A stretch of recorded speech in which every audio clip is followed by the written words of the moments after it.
and I hope that I can bring that to the Magic Valley. If that isn't something that I can end up doing, I hope somebody will. But I will do it as long as I'm healthy enough to, and as long as I can. That's also why I do public speaking, so that I can help people understand that you literally can be dying one day and be up here talking to you the next, because that's exactly what I faced. In 1999, I had 12 months to live without a double lung and pancreas transplant. And I explored some alternative medicine, and it worked, thank goodness. And that's kind of when my whole battle shifted, in that, we have to work together in the medical and the patient community with your loved ones and your doctors, Get them involved. Help them to see that, emotional is just as important as the physical support, as well as the medicinal support, too. So if any of you have people who are going through these, a lot of times with teenagers, I used to be kind of used in Phoenix as a moderator between teenagers and their parents. Teenagers that had chronic illnesses, because a lot of times the last thing they want to hear is what to do and how to do it by their parents. But they kind of looked at me as an outside source and somebody who knows what they're truly emotionally going through. And sometimes that can be of great value to somebody. I remember in Phoenix, the one thing that kept me fighting and alive was the fact that I knew I could make a difference. And so one of my quotes I live by now is that one person can change the entire world, and every day you should act like you're that one person. So I hope that all of you are not dealing with a lot of this stuff, but if you are, please know there is somebody in Twin Falls now to help support you through the process. And I do work on a sliding fee scale because I know what it's like to not be able to afford to be mentally healthy while you're going through a catastrophic illness. So, it's kind of the old way of bartering, and, if you can do something for me, I'll do something for you if that's what works. But I will never refuse somebody because they're not going to pay me. So if I can help you in any way, please feel free to contact me. If you'd like to help me in any way in getting some of this started, of course I can't do it alone. I would love help.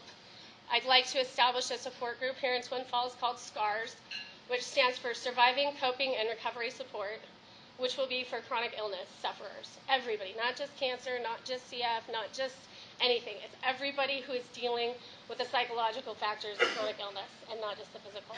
So I think we can build a network of support.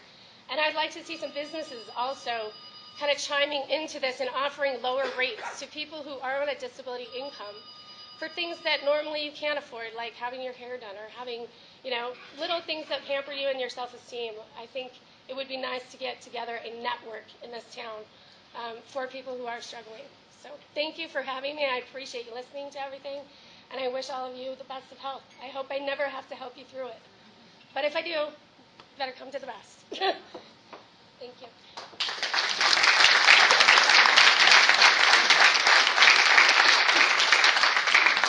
Does anyone have any questions for her?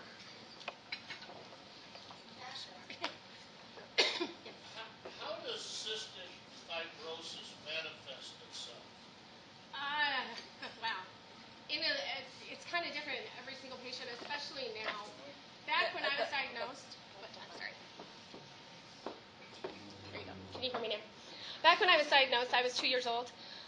We were told we wouldn't live till 3 or 4, definitely not past 5. Over the years, things have gotten better. The average lifespan, they say now, is around 32 to 34 years. It can manifest in all different ways. And like I said, kind of the older you get, the more, unfortunately, things break down. And that's kind of what I've had to deal with mostly, is the things that go wrong, which is a lot of times the digestive system, dealing with a lot of reflux disease, having surgeries, bowel obstructions have been, pretty prominent.